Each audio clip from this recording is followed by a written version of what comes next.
Scarlett often has quite a bit of peaks during the start of the year.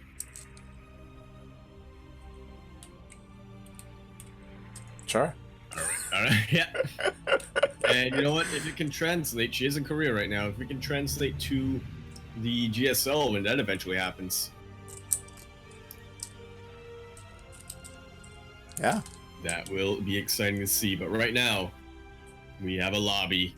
Yeah, unfortunately, we have a best of 5. We do, and as you were saying, unfortunately, the GSL Super Tournament qualifiers, that already had come and gone. Yeah. GSL Super Tournament is already underway, and the Code S qualifiers should be coming up soon. They were recently announced a couple of days ago. Yeah. So yeah, they're restructuring the whole format. They're making it quite a bit more like ESL, where the top 4 players from Super Tournament get directly seeded to round 16, and before that, it's going to be round 24. Yeah, it's very You say ESL. It's very IEM, a bit more like IEM. It's very ASL style. That's what the Brutal War tournament runs. That's literally the comparison that Tassos is making at Super Tournament. Yeah. It's how I should show that with that. I thought that's what you were going for. That's what I was gonna say. I'm sure you mean this. I think I meant to say ASL. And then you double down. I think I meant to say ASL. Yeah, I think I initially meant to say ASL. Yeah. And then my brain said ESL, and then my brain made the connection. It's like like IEM. Of course you meant to say ASL. Yeah, why wouldn't you? I meant to say ASL, yeah. Because that's what I heard Tassos to say. Yeah, that's of course. And then I said E instead of A. Why not? And then when I said E, my brain was like, oh yes, like IEM. But speaking of IEM, here is the runner-up from the most recent one, currently going into Super Tournament, one of the favorites of the Super Tournament even. But before that, he has an opponent in front of him. He has a best of 5 in front of him. If he can beat who is in front of him, he will. That's a good sign to all of his fans for the Wednesday Super Tournament. But before anything else, he represents Korea. He is on Razor Edge Gaming. RYEJ. It is Zest. And spawning in the top left-hand corner of Nightshade LE, representing Canada, living in Korea, on Team Newbie, it is Scarlett.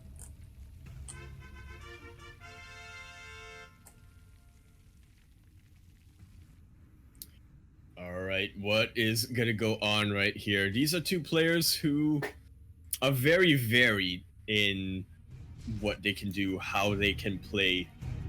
We've known Zest historically, and by historically I mean during the Kespa days. Zest was a very macro-oriented player. Since leaving a team house, he's been, I don't want to say falling to the dark side a bit, but he's been showing off a lot more of those proxy capabilities. Scarlett, very similar story, very much known early on for being a very macro player.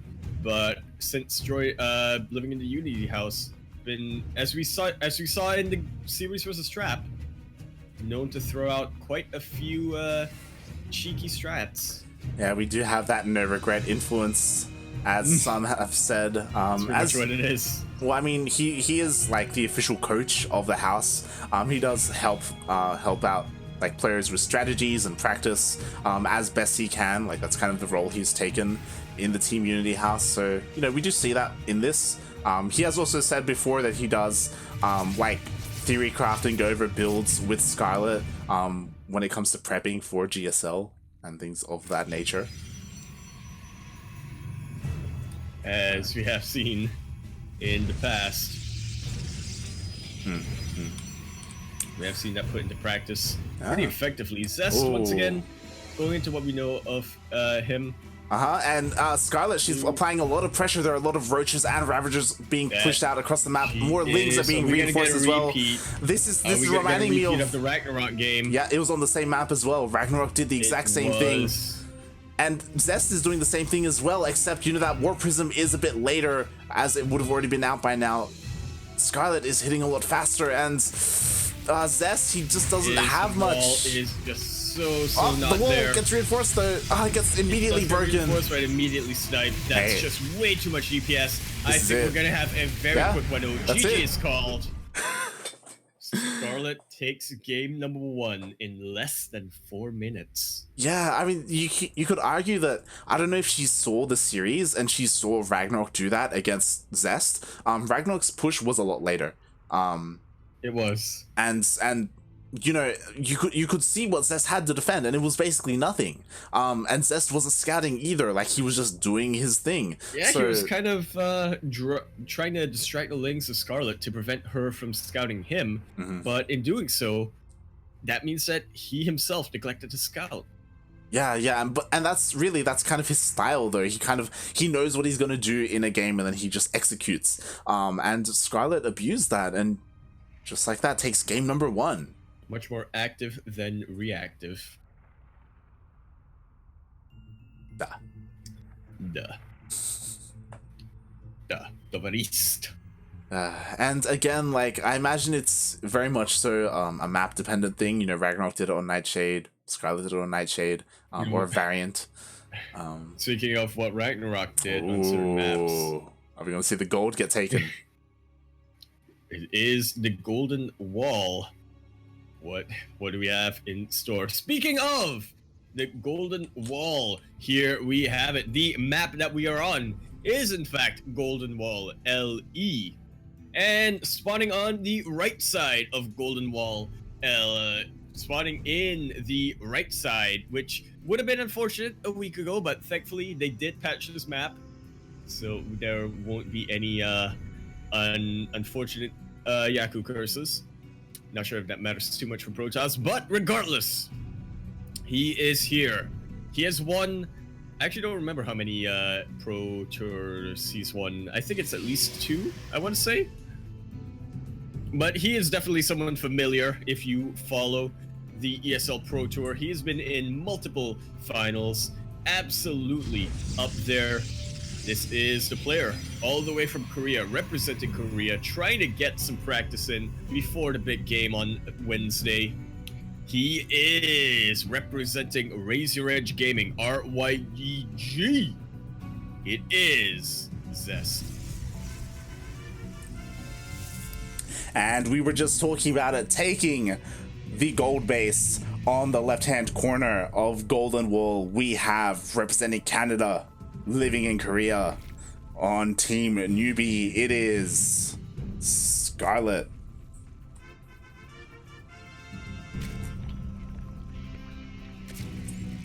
I like it already. Yeah, and Zest, he knows. Already. With his probe scout, he already knows that this base has been taken. So we will see him hopefully react to this and, you know, harass accordingly. I imagine, like, he has to do, obviously he has to do something about this. He can't just let this natural go up. Yeah, and I'm not sure if the right call is to defend against this or to harass against this. Needless to say, when the Zerg player takes this this gold base as your natural, they do have quite a few options where they want to be aggressive or want to try to turtle up. I would imagine aggression is the better call. So I think that Zest would want to be a bit more defensive, or at least try to apply pressure onto the Zerg player. Yeah, I mean, we'll see. Again, Zest, he's confirming, you know, he does have the probe there. He's letting Scarlett know that he knows, that she knows, that he knows that the base was taken. What? But we do have... I don't even know anymore. to have an adept here. Again, like, Scarlett should be able to defend fine, you know, as if it was a natural. She's getting a third behind this, being quite greedy, but she can afford to be because she has all these extra minerals. Extra links, extra minerals, or rather, extra minerals means extra links, means extra base. You can get your base much quicker. Zest is going to punish us though, like a Catholic teacher. Who almost loses an adept, but does finish the shade, does confirm that a third base is on the way as well. And 12 links are in production. Scarlett, she's going for a Link Flood, and I like it. Again, Zest is shown to be quite weak in the early game, and he does have... He has pulled back the wall. The sentry's exposed! Oh, it's on the wrong side! Outside of the wall! The depths are here, and that's the only thing that can really defend. He needs a shield battery. He needs something. He needs the wall up. Oh, God! To get the wall up, and it does go down. Very little surface area here on the vulnerable buildings. Nice defense here from our pink Protoss player. And one thing to keep in mind is that Zest, he is, for the first time today, I think, switching it up quite a bit. He didn't get Glaze, he went Robo first, and that's the Immortal. Yeah, we do have a War Prism on the way as well, so we could see some Immortal Harass or Adept Harass. There is a Virtual One on the way. I do like that Scarlett, she's kind of halting her aggression. She still has her links there aggressively, but she is focusing on droning up. She is getting her Roach Warren on the way as well. And, you know, she's going to be able to get away with this gold base. She's keeping Zest at home, but he's starting to move out. In the Warp Prism. Yeah. Zest is getting his own gold base, potentially. Not quite, but he is... Yeah, he will be able to safely get an expansion here, potentially unscouted as well. I love it. And he will be able to harass the gold. Yeah, he will, from behind enemy lines. Remember, Stalkers have quite an insane amount of range, and a lot more than Roaches do. So this gold base of Scarlett is looking to be a bit threatened. Does very quickly pull away. That she does, and I don't know what her plan is because she can't. There it is. She did mine out the other side, so Lings will be there. Around here, hot pickup. And I love it. Zest he keeps his units alive, but doesn't quite get the damage that he wanted to do. It's and more importantly, this base here that Zest wanted to take but didn't quite take, super vulnerable now. Yeah, because again, prematurely Scarlett did mine out that pathway into this other section of the map, and now with these links she's scouting out. She's gonna split the probe. Yeah, she knows that Zest wants to expand here. But she would much rather allow that to happen. So she's pushing out. She's pushing towards the natural. She's going to push out into the natural, and Zest just doesn't have much in the way of army supply. He only has one Immortal. Does have some sentries. So force fields are going to be absolutely key here. Only one shield battery. It's going to look a little bit dangerous. Yeah, he is throwing down more shield batteries, more cannons as well. He is getting ready for this defense. I think this is a full wall, though. It is a full wall. All right, the Roaches and the Ravagers are in. They do manage to pile down the pylon, and that should... Oh, very quick force field by Zest. That does not force open the wall quite yet, but this gateway is so exposed. And this Cybercore as well. This is looking to be about the beginning of the end. The wall is open. She comes in, she breaks in. But now Zest is out of energy. Does try to break in, and this is the desperation pull. Pulling all the probes. The Immortal is still alive though, and the probe pull. And there are two Immortals now. If Zest can just micro and juggle like his life depends on it, he should be looking to be in a good position. Does lift his Zealots, which makes his Immortals actually a lot more vulnerable. Oh, I like this. That didn't matter in the end. He repositions his army to the right side to take advantage of those shield batteries, but Scarlett is pushing in. She has surrounded the Immortals.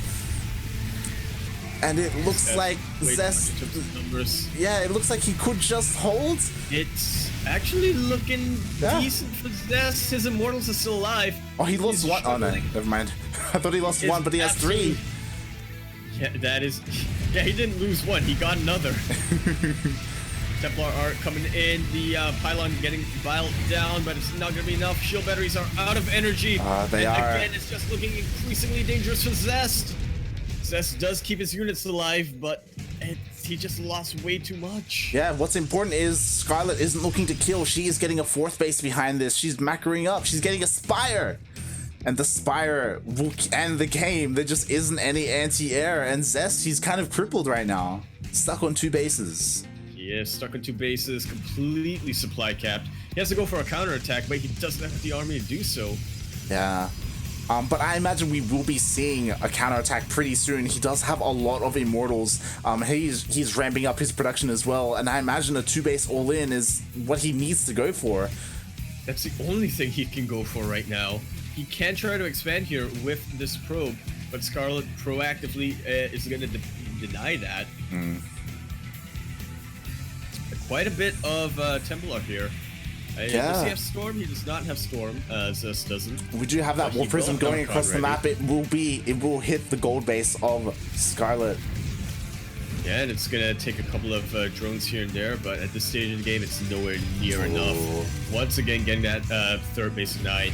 And the Immortal's exposed. Just about on the wall. Everything is surrounded here. Zest, Scarlett does pull back once she realizes that that Archon is gonna be hard to kill. I don't think she really had to, but it's not a bad call. Yeah, it's hard. So. It's hard to say. It's hard to judge how much DPS that Archon has, but it's possible that the Immortals could have been focused down. Yeah. But again, Scarlett denying that base. They're trying to get this gold base, Zest does, which I kind of like. Not only does that mean more minerals, more resources, but it should also be easier to defend.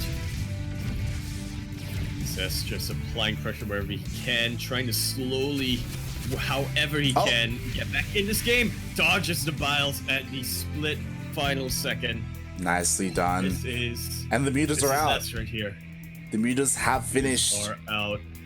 I think there are 6 already on the map, a couple more being made, and they're going to be able to cripple his economy. There are Archons though. There are a lot of Archons. Yeah, these are quite a bit of Archons, and not a lot of Mutalisks, but the Mutalisks are trying to pounce onto the Warp Prism. He cannot afford to lose this. That is his micro card, and he does not lose it, but he does lose an Immortal. I would say, if you had to lose one, losing the Immortal was probably better. Yeah. Ideally, you would lose, I don't know. Yeah. Now Zest has to be so careful with this Warp Prism. It's so insanely low on health. Just go a bit to the right to charge up at the shield batteries. God damn it, Zest. Well, he doesn't want to waste that if there is an inevitable attack. Meanwhile, Scarlett is getting a 5th base behind this. Oh my god. Owie, my drones. It's the economy. Now, one thing to keep in mind though, Scarlett does not really have that big of a lead in terms of, okay, it's a pretty big lead, but her drone count isn't that high. It's not enough to saturate these bases. Yeah, she's only up by 10 workers. And here we have these mutas trying to find some damage, trying to get a couple of worker kills.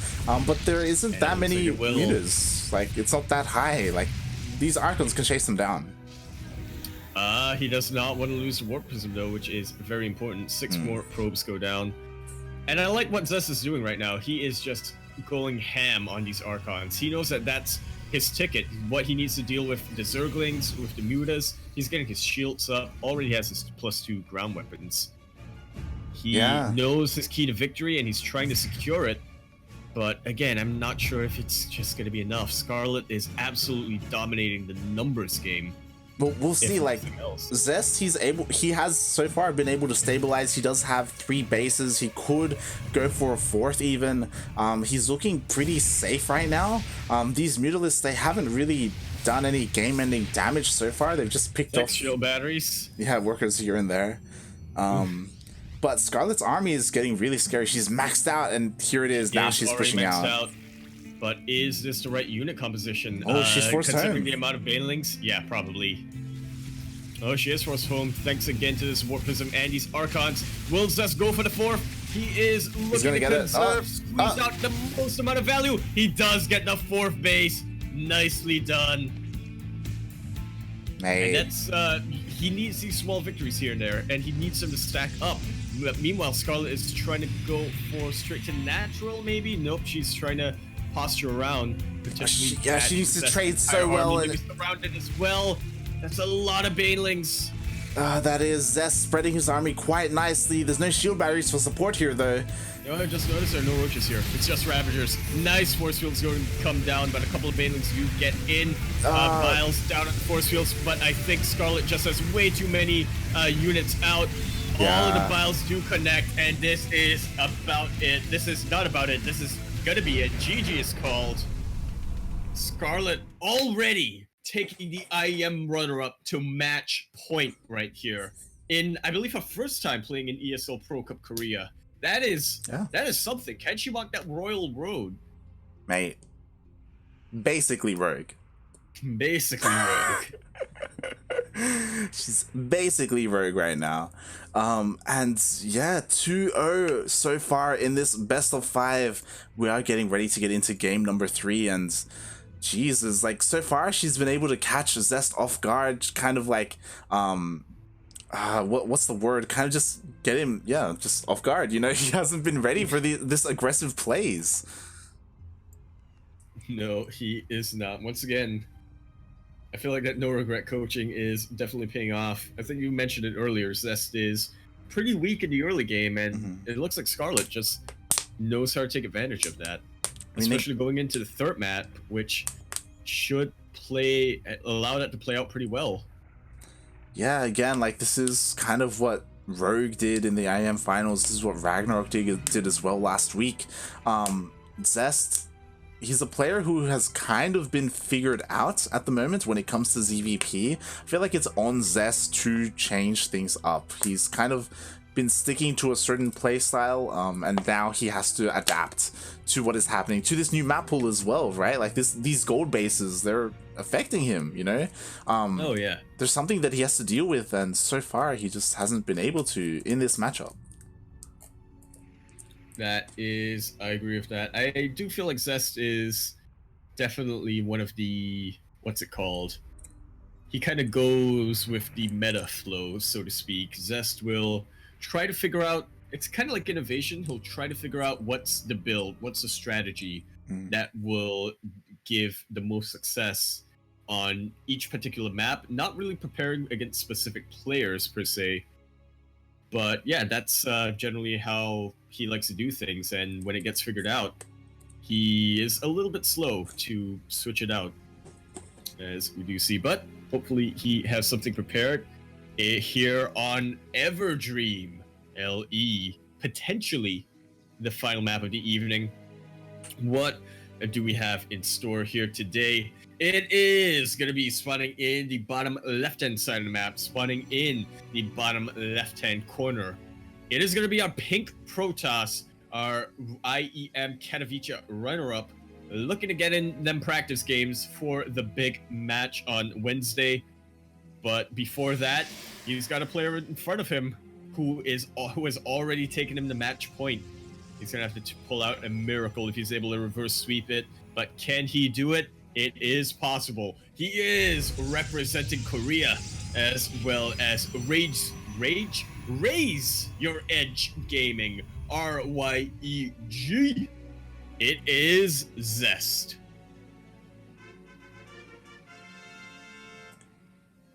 And in the top right-hand corner of Everdream LE, already up 2-0 in this best of 3 series. This could be it. This could be the final game. Can she close it out? She is representing Newbie as well as Canada, living in Korea. It is Scarlett.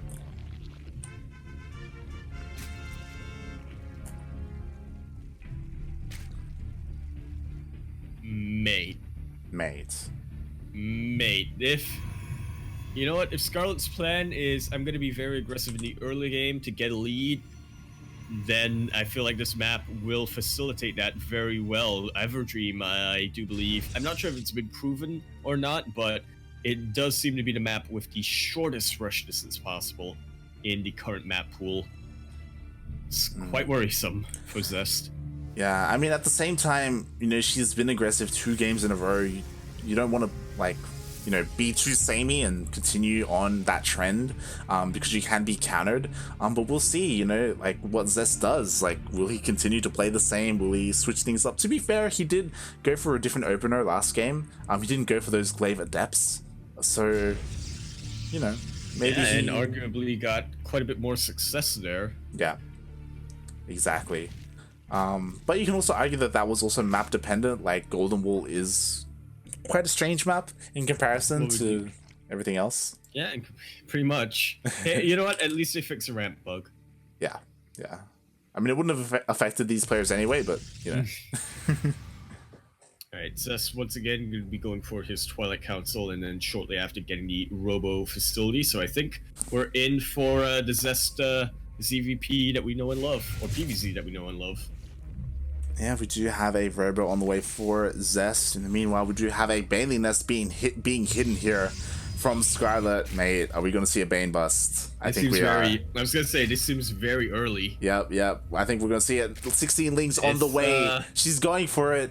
Mate, Zest has no idea. There's nothing here. There's a single Stalker. There's a single Adept. As soon as he gets a whiff of this, he will be throwing down an additional wall and shield batteries. But until then... But Scarlett's just looking to deny that information for as long as possible, though. The Baneling nest is about complete. This could be it. Six Banelings. By the time he realizes it's going to be too late, the Banelings are going to rush in. Oh, the Shade, though. Oh, the Adept does Shade and should be able to see. Oh, barely gets a whiff of that. The probe is being pulled to try to extend this wall, but will it be enough? 6 Banelings already on the way, and they are starting to bust this down, but the surface area here on this wall, it's pretty nicely done by Zest, but there's just nothing to defend against this right now. These are eventually going to go down, bust down these pylon once again. But this is a nice surface area denial by Zest, but it's not going to be enough. Everything is depowered. I think we're just about going to see a new champion in the ESL Pro Tour right now. She's done it. She's walked the road. But it's not enough.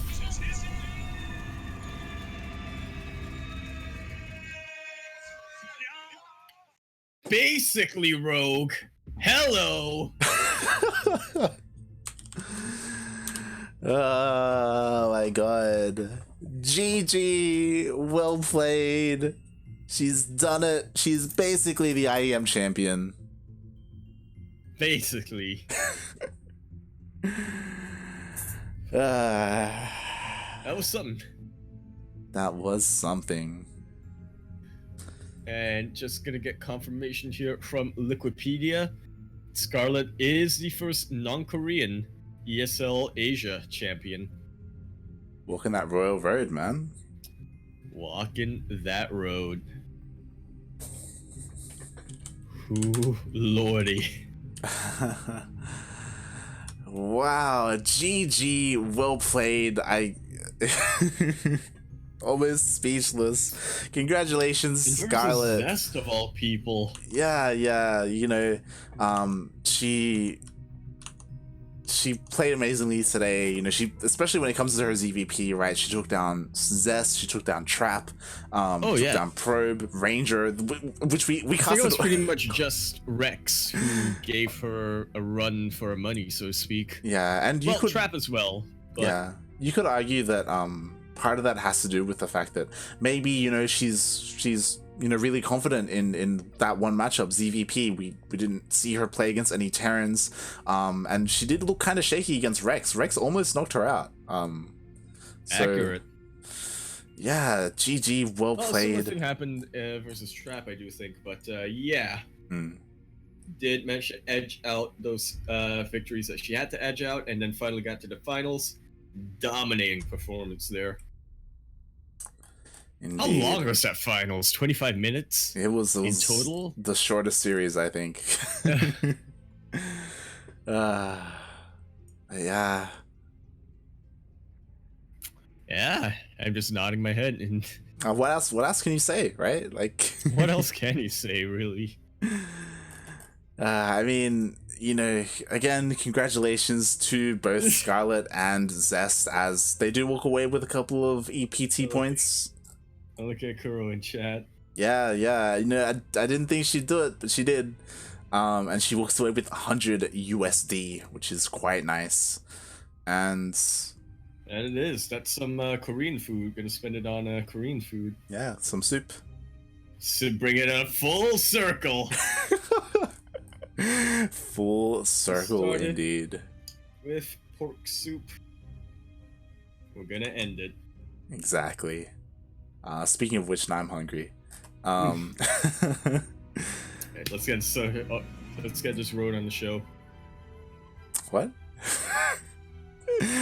Anyway, I'm swamped. I'm tired. Yaku, where can people find more of you? What do you do? Twitch.tv/Yakuzaku. What do I do? /Yakuzaku1. Twitter.com @EmporeYakuzaku. Buy my shirts. Buy his shirts. Light_VIP on Twitch and Twitter if you want to tune into more casts that I do or playthroughs that I do.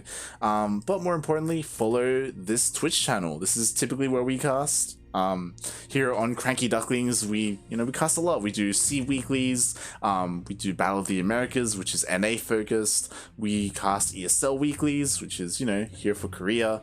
And yeah, we also cast NA Contender. You'll see as we do the outro, we will have a schedule here, so you can see like what we do throughout the week. Shout out to Kura as well, who does the graphics for everything you see on stream. She also typically observes and does production, but today I am filling in her shoes as she is from Europe, so this isn't exactly at the best time for her. But yeah, congratulations to everyone who played, and tune into or check out our YouTube channel as well. All of our VODs do get uploaded within a couple of days to YouTube, from all of our casts. So yeah, thanks for tuning in. Bye. Ciao. Bella.